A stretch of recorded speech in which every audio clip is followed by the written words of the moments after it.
Good morning पंजाबियों, तुसीं देख रहे हो ABP साझा ते हर रोज़ की तरह लैके हाज़र हाँ पंजाब ते देश विदेश ਦੀਆਂ खबरां। शुरुआत करते हैं पंजाब तो।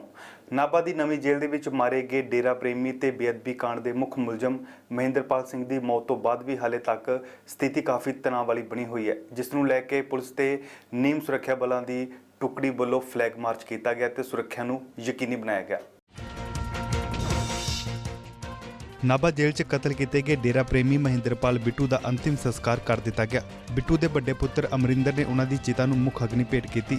संस्कार तो कुछ समय पहला जिला प्रशासन ਅਤੇ डेरा प्रेमियों की बनी कमेटी की आपस में गलबात हुई सी, जिस तो बाद डेरा प्रेमी अंतिम संस्कार के लिए राजी हो गए सन। इस तो पहला डेरा कमेटी ने मांग की सी कि प्रेमियों ते बेअदबी के पे केस रद्द किए जान, फिर ही संस्कार किया जाएगा, पर प्रशासन और कमेटी च हुई मीटिंग तो बाद प्रेमी संस्कार के लिए राजी हो गए सन। डेरा प्रेमी महेंद्रपाल बिट्टू के कतल तो बाद कोटकपुरा शहर च शांति और लोगों की सुरक्षा नूं यकीनी बनाने के लिए पुलिस वालों फ्लैग मार्च कढ़िया गया। डेरा सिरसा की 45 मैंबरी कमेटी के प्रमुख मैंबर और बरगाड़ी बेअदबी मामले के मुख दोषी महेंद्रपाल बिट्टू का एतवार नूं नाभा जेल च 2 कैदियों वालों कतल कर दिता गया सी। पैरामिलिटरी फोर्सेस दा फ्लैग मार्च कोटकपुरा दे विच जारी है, क्योंकि लॉ एंड ऑर्डर सिचुएशन च खतरा होने दा शंका जताई जा रही है, क्योंकि लगातार जिहड़े डेरे वाले ने ओह डेरे दे विच प्रोटेस्ट कर रहे हैं। महेंद्रपाल दी बॉडी नूं रख के कहा जा रहा है कि जेकर मंगा नहीं मानती सरकार तां स्थिति इसे तरह रहेगी। सो सारी सिचुएशन नूं देखदे होए पैरामिलिटरी फोर्सेस ते पंजाब पुलिस वालों एक फ्लैग मार्च किया जा रहा सारे शहर दे विच, ताकि लॉ एंड ऑर्डर सिचुएशन नूं खतरा ना हो सके। एक मैसेज के तौर पर फ्लैग मार्च किया जाता है। दस्या जाता है कि फोर्सेस आ चुकियां ने, शहर वासियों को भी दस्या जाता है, इंडिकेट किया जाता है कि लॉ एंड ऑर्डर सिचुएशन जी कानूनी व्यवस्था है उन्होंने बनाए रखो और अलर्ट रहो, क्योंकि एक हिस्सा है जोड़ा उतों कुछ ना कुछ दिक्कत होने का खतरा रहा है। इस करके पैरामिलिटरी फोर्सेस कल ही बुला लिया गई सी। RAF CRPF दी कंपनियां ने कोटकपुरा दे विच एंटर कर चुकियां ने। सारे पासों शहर नूं नाकाबंदी की गई है, फ्लैग मार्च कढ़े जा रहे हैं। वड्डे पद्धर ते पुलिस ते पैरामिलिटरी फोर्सेस इत्थे डिप्लॉयमेंट हो चुकी है। डेरे दे बाहर भी काफ़ी जिहड़े फोर्स है वो लगाई गई है। फायर ब्रिगेड दी गड्डियां भी डेरे बाहर खड़ियां ने, क्योंकि जो लॉ एंड ऑर्डर सिचुएशन इस समय बनी हुई है उस नूं देखते हुए यह सारा कुछ किया जा रहा है। शहर वासियों नूं जिहड़ी कोटकपुरा दे लोग ने, जो वासी ने इत्थों दे वसनीक ने, उन्होंने ये दस्या जा रहा है कि शहर दे विच लॉ एंड ऑर्डर स्थिति कायम रखो और प्रशासन का साथ दो, क्योंकि इस समय डेरा सिरसा ने अपनियां मंगां रखियां ने और मंगां तो पिछे हटन लई डेरा हजे तक नहीं तैयार। और दूसरे पासे प्रशासन की एक मीटिंग है जिहड़ी वो फेल हो चुकी है, वो मीटिंग का कोई भी सिट्टा नहीं निकलिया। उधर जेल मंत्री सुखजिंदर रंधावा ने दावा किया कि डेरा प्रेमी महेंद्रपाल बिट्टू का कतल कोई साजिश तहत नहीं किया गया। जलंधर कुछ रस्ते नूं लैके मामूली जही तकरार हुई सी, जिसने हिंसक रूप धार लिया, जिस तो बाद बिट्टू ते पहला इट्टां अते फिर रोड दे नाल हमला किया गया। कोई प्लान नहीं सी, अनप्लान सीगा। उन्हां दा जिहड़ा रस्ता एक्चुअली जिहड़ा एक साइड तो जाने वाला सी, ओहदी रिपेयर चल रही सी, साइडां लगियां सी वो कमरे च, क्योंकि इन्हां नूं बिल्कुल इक्को दिन साइडे दे साइडे इन्हां दी मुलाकात होंदी सी और ਜਿਹੜੀ 1 ਤੋਂ 2:30 ਵਜੇ तक। ਉਹਦੇ ਬਾਅਦ ਜਿਹੜਾ ਉਹ ਗਿਆ, ਜਿਹੜੇ ਇੱਕ ਜਿਹੜਾ ਅੰਦਰ ਸੀ ਪੈਸਟੋ ਵਾਲਾ ਉਹ ਨਾਲ ਚੱਲ ਪਿਆ, ਤੇ ਜਿਹੜਾ ਬਾਹਰ ਖੜਾ ਸੀ ਉਹਨੇ ਕਿਹਾ ਕਿ ਤੁਸੀਂ ਬਾਹਰ ਨਹੀਂ ਜਾ ਸਕਦੇ, ਵਾਪਸ ਚਲੋ। ਬਸ ਉਹ ਜਿਹੜਾ 1.5-2 ਮਿੰਟ ਦਾ ਵਿੱਚ ਜਿਹੜਾ ਸਾਰਾ ਕੁਝ ਇੰਸੀਡੈਂਟ ਹੋ ਗਿਆ, ਤੇ ਉਹਦੀ ਜਿਹੜੀ ਇਨਕੁਆਇਰੀ ਚੱਲ ਰਹੀ ਹੈ। ADGP ਤੇ ਜਿਹੜੇ ਜੇਲ੍ਹ ਨੇ ਉਹ ਕੱਲ ਤੱਕ ਰਿਪੋਰਟ ਜਿਹੜੀ ਸਾਰੀ ਸਬਮਿਟ ਕਰ ਦੇਣਗੇ। ਡਿਫਰੈਂਟ ਵਰਸ਼ਨ ਆ ਰਹੇ, ਉਹ ਕਹਿੰਦੇ ਨੇ ਕੰਸਟਰਕਸ਼ਨ ਮਟੀਰੀਅਲ ਮਾਰਿਆ, ਇਹ ਕਹਿੰਦੇ ਰੋਡ ਲਈ ਸੀ। ਕੋਈ ਇਹ ਨਹੀਂ ਆਪਾਂ ਕਹਿ ਸਕਦੇ ਕੰਸਟਰਕਸ਼ਨ ਮਟੀਰੀਅਲ। ਇੱਟ ਜ਼ਰੂਰ ਮਾਰੀ, ਜਿਹੜੀ ਕੰਸਟਰਕਸ਼ਨ ਚੱਲ ਰਹੀ ਆ ਉਹ ਪਹਿਲਾਂ ਜਿਹੜਾ ਉਹਦੇ ਨਾਲ ਅਟੈਕ ਕੀਤਾ, ਤੇ ਬਾਕੀ ਜਿਹੜੀ ਰੋਡ ਸੀਗਾ ਉਹ ਲੱਗੀ ਆ, ਔਰ ਰੋਡ ਜਿਹੜੀ ਆ ਉਹ ਤੋੜੀ ਵੀ ਗਿਆ। ਉਹ ਮੈਂ ਦੇਖ ਕੇ ਆਇਆ, ਉਹ ਮੇਰੇ ਖਿਆਲ ਨਾਲ ਦੀ ਨਾਲ ਹੀ ਸਭ ਕੁਝ ਜਿਹੜਾ ਹੋ ਗਿਆ, ਤੇ ਉਹਦੇ 'ਚ ਉਹ ਮੈਂ ਦੇਖੀ ਜਿਹੜੀ ਰੋਡ ਟੁੱਟੀ ਆ ਉਹਨੂੰ ਆਪਾਂ ਇਹ ਕੀ ਹੈ ਕਿ ਕੋਈ ਚੀਜ਼ ਤੁਹਾਡੇ ਕੋਲ ਲਿਖਾ ਕੇ ਨਹੀਂ ਰੱਖਣੀ। ਉਹਦੇ 'ਚ ਰੋਡ ਕੋਡ ਤੋਂ ਜਿਹੜੀ ਮਾਰੀਆਂ 3 ਜਾਂ 4 ਰੋਡ ਜਿਹੜੀਆਂ ਵੱਜੀਆਂ ਨੇ। ਜਿਹੜਾ ਨਾਲ ਦਾ ਸੀ ਉਹ ਬਚ ਗਿਆ। ਉਹਨੇ ਦੂਸਰੇ ਦੇ ਕੋਲ ਜਿਹੜਾ ਡੰਡਾ ਸੀਗਾ, ਜਿਹੜਾ ਰੋਟੀ ਦੇ ਟਾਈਮ 'ਚ ਜਿਹੜੀ ਦਾਲ ਜਿਹਦੇ 'ਚ ਉਹਦੇ 'ਚ ਪਾ ਕੇ ਤੇ 2 ਫੜ ਕੇ ਲਿਆਉਂਦੇ ਨੇ, ਉਸ ਜਿਹੜਾ ਡੰਡਾ ਉੱਤੇ ਪਿਆ ਸੀ ਉਹਦੇ ਨਾਲ ਕੀਤਾ, ਉਹਨੇ ਆਪਣਾ ਅਟੈਕ ਰੋਕ ਲਿਆ, ਉਹਦੀ ਬਚਤ ਹੋ। ਲੋਕ ਸਭਾ ਚੋਣ ਹਾਰਨ ਤੋਂ ਬਾਅਦ ਨੀਟੂ ਸ਼ਟਰਾਵਾਲੇ ਨੇ ਹੁਣ ਜ਼ਿਮਨੀ ਚੋਣ ਦੀ ਤਿਆਰੀ ਖਿੱਚ ਲਈ ਹੈ। ਜਲੰਧਰ 'ਚ ਨੀਟੂ ਸ਼ਟਰਾਵਾਲੇ ਨੇ 856 ਵੋਟਾਂ ਹਾਸਲ ਕੀਤੀਆਂ ਸਨ ਅਤੇ ਕਾਂਗਰਸ ਦੇ ਚੌਧਰੀ ਸੰਤੋਖ ਸਿੰਘ ਨੇ ਜਿੱਤ ਹਾਸਲ ਕੀਤੀ। ਬੀਜੇਪੀ ਦੇ ਸੋਮ ਪ੍ਰਕਾਸ਼ ਦੇ ਸੰਸਦ ਮੈਂਬਰ ਬਣ ਜਾਣ ਤੋਂ ਬਾਅਦ ਹੁਣ ਫਗਵਾੜਾ 'ਚ ਵਿਧਾਨ ਸਭਾ ਦੀ ਜ਼ਿਮਨੀ ਚੋਣ ਕੀਤੀ ਜਾਵੇਗੀ, ਜਿਸ ਨੂੰ ਲੈ ਕੇ ਨੀਟੂ ਸ਼ਟਰਾਵਾਲੇ ਨੇ ਤਿਆਰੀ ਹੁਣ ਤੋਂ ਹੀ ਸ਼ੁਰੂ ਕਰ ਦਿੱਤੀ ਹੈ। ਹੁਣ ਖਲੀ ਭਾਜੀ ਆ, ਉਹਨਾਂ ਨਾਲ ਮੇਰੀ ਫਿਲਮ ਬਣਦੀ ਪਈ ਜੀ ਤੇ ਮੈਂ ਉਹਨਾਂ ਨਾਲ ਫਿਲਮ ਬਣਾ ਰਿਹਾ। ਬਲਕਿ ਐਡੇ ਵੱਡੇ ਸਟਾਰ ਆ, ਉਹਨਾਂ ਨੂੰ ਮੇਰੀ ਨਹੀਂ ਲੋੜ, ਬਲਕਿ ਫਿਰ ਵੀ ਅਗਲੇ ਕਹਿੰਦੇ ਨਹੀਂ ਅਸੀਂ ਤਾਂ ਨਾਲ ਲੈ ਕੇ ਚੱਲਾਂਗੇ। ਪਰ ਮੈਨੂੰ ਪੂਰੀ ਉਮੀਦ ਆ ਜੀ, ਜਿੱਥੋਂ ਤੱਕ ਜੇ ਮਤਲਬ ਕਿ ਇਹ ਫਗਵਾੜੇ ਵਾਲੇ ਚਾਣ ਮੈਨੂੰ ਇਲੈਕਸ਼ਨ ਜਿਤਾਤਾ, ਫਿਰ ਮੈਂ ਕਲਾਕਾਰਾਂ ਦੀ ਖੁੱਲ੍ਹ ਕੇ ਸਪੋਰਟ ਕਰਨੀ ਹੈ। ਕਿਉਂਕਿ ਅੱਜ ਆਪਣੇ ਹਿੰਦੁਸਤਾਨ ਦੇ ਬੱਚੇ ਜਾਂ ਪੰਜਾਬ ਦੇ ਬੱਚੇ ਗਾਣੇ ਗਾ ਰਹੇ ਨਾ, ਕੱਲ੍ਹ ਹਿੰਦੁਸਤਾਨ 'ਚ ਫਿਲਮ ਬਣੇਗੀ। ਪੰਜਾਬੀ ਗੀਤਾਂ ਤੋਂ ਬਾਅਦ ਹੁਣ ਨੀਟੂ ਸ਼ਟਰਾਵਾਲਾ ਫਿਲਮਾਂ 'ਚ ਵੀ ਦਿਖਾਈ ਦੇਣਗੇ। ਇਸ ਸਮੇਂ ਨੀਟੂ 4 ਫਿਲਮਾਂ ਵਿੱਚ ਸ਼ੂਟਿੰਗ ਕਰ ਰਹੇ ਨੇ। ਨੀਟੂ ਸ਼ਟਰਾਵਾਲੇ ਦਾ ਮੰਨਣਾ ਹੈ ਕਿ ਸੋਸ਼ਲ ਮੀਡੀਆ ਨੇ ਹੀ ਉਹਨਾਂ ਦੀ ਜ਼ਿੰਦਗੀ ਬਦਲ ਦਿੱਤੀ ਹੈ ਤੇ ਉਹਨਾਂ ਨੂੰ ਸਭ ਤੋਂ ਵੱਧ ਟਿਕਟੌਕ ਤੋਂ ਮਸ਼ਹੂਰੀ ਮਿਲੀ। ਮਾਨਸੂਨ ਤੋਂ ਪਹਿਲਾਂ ਹਿਮਾਚਲ ਪ੍ਰਦੇਸ਼ 'ਚ ਮੌਸਮ ਦਾ ਬਦਲਿਆ ਮਿਜ਼ਾਜ ਦੇਖਣ ਨੂੰ ਮਿਲਿਆ। ਹਿਮਾਚਲ ਪ੍ਰਦੇਸ਼ ਦੇ ਕਈ ਪਹਾੜੀ ਅਤੇ ਮੈਦਾਨੀ ਇਲਾਕਿਆਂ 'ਚ ਤੇਜ਼ ਮੀਂਹ ਪੈਣ ਨਾਲ ਤਾਪਮਾਨ ਕਾਫੀ ਠੰਡਾ ਹੋ ਗਿਆ। ਮੌਸਮ ਵਿਭਾਗ ਮੁਤਾਬਕ ਜੁਲਾਈ ਦੇ ਪਹਿਲੇ ਹਫ਼ਤੇ ਮਾਨਸੂਨ ਹਿਮਾਚਲ 'ਚ ਦਸਤਕ ਦੇ ਸਕਦਾ ਹੈ। ਵੇਲਾ ਹੋ ਗਿਆ ਇੱਕ ਛੋਟੇ ਜਿਹੇ ਬ੍ਰੇਕ ਦਾ, ਮਿਲਦੇ ਆ ਬ੍ਰੇਕ ਤੋਂ ਬਾਅਦ।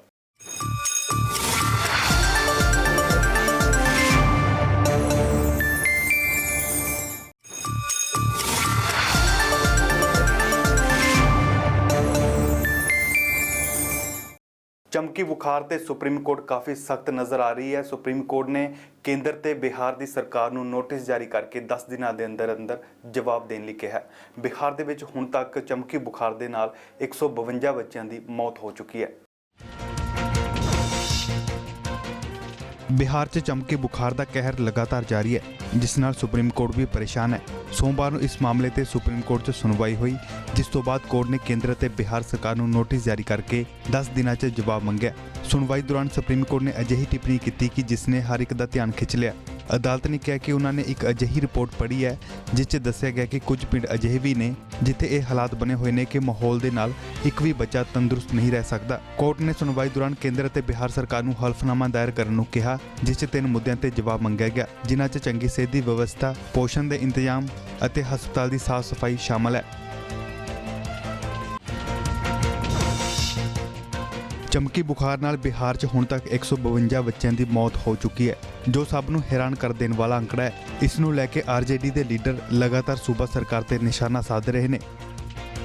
देखिए, कॉलिंग अटेंशन मोशन सियासत के लिए बिल्कुल नहीं है। वो बच्चे जो जिन आंगनों की किलकारियां खत्म हुई, वो जो बच्चे असमय काल कवलित हुए हैं ना, सवाल छोड़ के गए, 3/4 से ज़्यादा बच्चे, सोशल ऑडिट की रिपोर्ट, वो बीपीएल फैमिली से। पब्लिक हेल्थ इंफ्रास्ट्रक्चर पर गरीब आदमी डिपेंड करता है। अमीर तो किसी भी बड़े अस्पताल में चला जाएगा। तो जाहिर तौर पर क्या हमने ये मान्यताएं स्थापित कर दी हैं कि गरीब की कोई सुनवाई नहीं, उनके बच्चे इस दुनिया को 6 महीने में अलविदा कर जाएं, कोई सुनवाई नहीं। उसी तहत हमने आज कॉलिंग अटेंशन दिया है, ताकि हमारी मरी हुई संवेदनाएं जिंदा हो और मृतप्राय जो व्यवस्थाएं हैं वो फिर से जी उठे। आप लगातार इस मुद्दे को संसद में उठा रहे हैं, आपकी पार्टी लगातार बिहार में इस मुद्दे को लेकर प्रोटेस्ट करे, कल भी प्रोटेस्ट किया, लेकिन इन सब के बीच बिहार की जनता जानना चाहती है कि तेजस्वी यादव। देखिए, मैं ये व्यक्ति का विमर्श ना मुझे केंद्र में अच्छा लगता है ना राज्य में। अगर हम उठा रहे हैं तो क्या तेजस्वी यादव जी की मंशा नहीं है? अगर हमारा डेलीगेशन वो जा रहा है, मैं तो बार बार कहता हूँ कि अगर धरना, कल भी हमने प्रोटेस्ट मत कहिए, हमने जगाने की कोशिश की, हमने संदेश देने की कोशिश की। और अगर तेजस्वी मुजफ्फरपुर सदर SKMCH के सामने खड़े हो जाए ना, तो मीडिया का ही एक वर्ग कहेगा मासूम बच्चों की लाश पर हम सियासत कर रहे हैं, हम कितने घटिया लोग हैं। ਦਿੱਲੀ 'ਚ ਲਗਾਤਾਰ ਵੱਧ ਰਹੇ ਅਪਰਾਧ ਨੂੰ ਦੇਖਦੇ ਹੋਏ ਆਮ ਆਦਮੀ ਪਾਰਟੀ ਦੇ ਸੰਜੇ ਸਿੰਘ ਨੇ ਰਾਜ ਸਭਾ 'ਚ 0 ਆਵਰ ਦਾ ਨੋਟਿਸ ਦਿੱਤਾ ਹੈ, ਤਾਂ ਜੋ ਇਸ ਮੁੱਦੇ ਤੇ ਬਹਿਸ ਹੋ ਸਕੇ ਅਤੇ ਵੱਧ ਰਹੀਆਂ ਅਪਰਾਧ ਦੀਆਂ ਵਾਰਦਾਤਾਂ ਤੇ ਨੱਥ ਪਾਈ ਜਾ ਸਕੇ। ਸੰਜੇ ਸਿੰਘ ਮੁਤਾਬਕ ਦਿੱਲੀ 'ਚ ਬਦਮਾਸ਼ਾਂ ਦੇ ਅੰਦਰ ਪੁਲਿਸ ਦਾ ਡਰ ਖਤਮ ਹੋ ਚੁੱਕਿਆ ਹੈ। ਇਹੀ ਕਾਰਨ ਹੈ ਕਿ ਗੈਂਗਵਾਰ, ਮਰਡਰ, ਡਕੈਤੀ, ਲੁੱਟ-ਖੋਹ ਵਰਗੀਆਂ ਵਾਰਦਾਤਾਂ ਵੱਧ ਰਹੀਆਂ ਨੇ। दिल्ली, देखिए दिल्ली जो देश की राजधानी है वो अपराध की राजधानी के रूप में तब्दील होती जा रही है। 24 घंटे में 5 लोगों की हत्या, एक परिवार के 4 लोगों की हत्या, महीने भर में आंकड़ा लगभग 30 लोगों की हत्या का। प्रतिदिन कहीं सड़कों पे खुलेआम गोलीबारी हो रही है, कहीं बलात्कार की घटना हो रही है, मासूम बच्चियों के साथ रेप की घटना हो रही है। तो दिल्ली जो एक अपराध का अड्डा के रूप में तब्दील होता जा रहा है। मुझे याद है कि बहुत पहले एक फिल्म में गाना निकला था कि ये मुंबई शहर हादसाओं का शहर है। अब ये गाना दिल्ली के ऊपर फिट हो रहा है। हर दिन कुछ न कुछ अपराध की घटनाएं हो रही हैं। तो आप जो राज्यसभा में नोटिस दिए हैं, कौन सा नोटिस? 0 आवर का नोटिस हमने फिर से दिया है, क्योंकि पिछला 0 आवर एक्सेप्ट नहीं हुआ था, तो इसलिए 0 आवर का नोटिस दिया है। ਕੇਂਦਰ ਦੇ ਬਜਟ ਸੈਸ਼ਨ ਦਾ ਅੱਜ 7ਵਾਂ ਦਿਨ ਹੈ। ਸੋਮਵਾਰ ਨੂੰ ਕੇਂਦਰੀ ਕਾਨੂੰਨ ਮੰਤਰੀ ਰਵਿਸ਼ੰਕਰ ਪ੍ਰਸਾਦ ਨੇ ਆਧਾਰ ਅਤੇ ਹੋਰ ਕਾਨੂੰਨੀ ਸੋਧ ਬਿੱਲ ਨੂੰ ਸਦਨ 'ਚ ਪੇਸ਼ ਕੀਤਾ, ਜਿਸ ਤੋਂ ਬਾਅਦ ਕਾਂਗਰਸ ਵੱਲੋਂ ਇਸ ਸੋਧ ਬਿੱਲ ਦਾ ਵਿਰੋਧ ਕੀਤਾ ਗਿਆ। Sir, I beg to move for leave to introduce a bill to amend the Aadhaar Targeted Delivery of Financial and Other Services Act 2016 and further to amend the Indian Telegraph Act 1985 and the Prevention of Money Laundering Act 2002. First of all the issues he has raised has been dealt with elaborately by the Honorable Supreme Court. Aadhaar is a valid law. Aadhaar is in national interest. Aadhaar does not violate privacy. That they have said very clearly. Now, sir, the second point about Prevention of Money Laundering Act and the Telegraph Act, what the Supreme Court said, you are coming by the rules or by a circular. Don't come by a rule or circular, come by law. Therefore, those two amendments are there. And sir, I want to just ensure there is no mandatory compliance. SIM card can be taken either by Aadhaar or any other document. The same in the case of money laundering. And sir, let this House know with great respect, today 68 crore people have taken SIM card through Aadhaar. 65 crore bank accounts are there through Aadhaar. People of India are accepting Aadhaar. In this law, sir, we have proposed that child consent will be taken after he becomes mature, number one. Number two, there is a provision for offline verification also. And number three, what we have done, any other body, if it seeks authentication, it will be allowed either if the law permits or if the UIDAI authority permits them, having due regard to security, privacy and any state interest. Therefore, all the Supreme Court law have been complied with. I would request this House to kindly permit me. ਯੋਗ ਦਿਵਸ ਮੌਕੇ ਕਾਂਗਰਸ ਪ੍ਰਧਾਨ ਰਾਹੁਲ ਗਾਂਧੀ ਵੱਲੋਂ ਕੀਤੇ tweet ਨੇ ਉਹਨਾਂ ਦੀਆਂ ਮੁਸ਼ਕਲਾਂ ਵਧਾ ਦਿੱਤੀਆਂ ਨੇ, ਜਿਸ ਤਹਿਤ ਰਾਹੁਲ ਗਾਂਧੀ ਖਿਲਾਫ FIR ਦਰਜ ਕਰ ਲਈ ਗਈ ਹੈ। ਯੋਗ ਦਿਵਸ ਮੌਕੇ ਰਾਹੁਲ ਗਾਂਧੀ ਨੇ ਟਵੀਟ 'ਚ ਆਰਮੀ ਯੋਗ ਯੂਨਿਟ ਵੱਲੋਂ ਕੀਤੇ ਯੋਗ ਦੀ ਤਸਵੀਰ ਸਾਂਝੀ ਕੀਤੀ ਸੀ ਅਤੇ ਉੱਪਰ ਕੈਪਸ਼ਨ 'ਚ ਲਿਖਿਆ ਸੀ ਨਿਊ ਇੰਡੀਆ। ਮੁੰਬਈ ਦੇ ਇੱਕ ਸ਼ਿਕਾਇਤਕਰਤਾ ਨੇ ਇਸ ਨੂੰ ਫੌਜ ਦਾ ਅਪਮਾਨ ਦੱਸਦੇ ਹੋਏ ਆਜ਼ਾਦ ਮੈਦਾਨ ਪੁਲਿਸ ਥਾਣੇ 'ਚ ਰਾਹੁਲ ਗਾਂਧੀ ਖਿਲਾਫ ਸ਼ਿਕਾਇਤ ਦਰਜ ਕਰਵਾ ਦਿੱਤੀ ਹੈ ਤੇ ਹੁਣ ਰਾਹੁਲ ਗਾਂਧੀ ਖਿਲਾਫ ਕਾਰਵਾਈ ਦੀ ਅਪੀਲ ਕੀਤੀ। 21 जून को अंतर्राष्ट्रीय योगा दिवस के रूप में मनाया जाता है और इस साल भी 21 जून को अंतर्राष्ट्रीय योगा दिवस मनाया गया। विश्व में सभी लोगों ने बढ़ चढ़ के इसमें हिस्सा लिया, योगा की महत्ता को समझा और लोगों ने इसके बारे में अपने बहुमूल्य विचार भी रखे। दुर्भाग्यपूर्ण ऐसा है कि श्री राहुल गांधी जी ने अंतर्राष्ट्रीय योगा दिवस के दिन न्यू इंडिया के कैप्शन में ट्वीट करते हुए हमारी सेना के डॉग स्क्वाड के 2 फोटो को टैग करते हुए न्यू इंडिया का कैप्शन बनाया, जो कि मेरे लिए दुर्भाग्यपूर्ण है। योगा दिवस के दिन सेना का ऐसा मजाक उड़ाया जाना जो कि पूर्णतः अनुचित है और इसी के लिए मैंने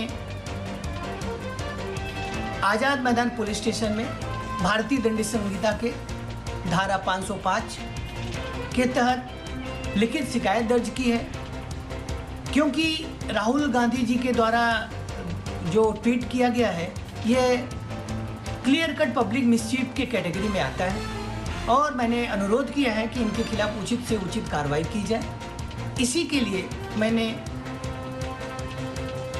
आज़ाद मैदान पुलिस स्टेशन में भारतीय दंड संहिता के धारा 505 के तहत लिखित शिकायत दर्ज की है, क्योंकि राहुल गांधी जी के द्वारा जो ट्वीट किया गया है ये क्लियर कट पब्लिक मिसचीफ के कैटेगरी में आता है और मैंने अनुरोध किया है कि इनके खिलाफ उचित से उचित कार्रवाई की जाए।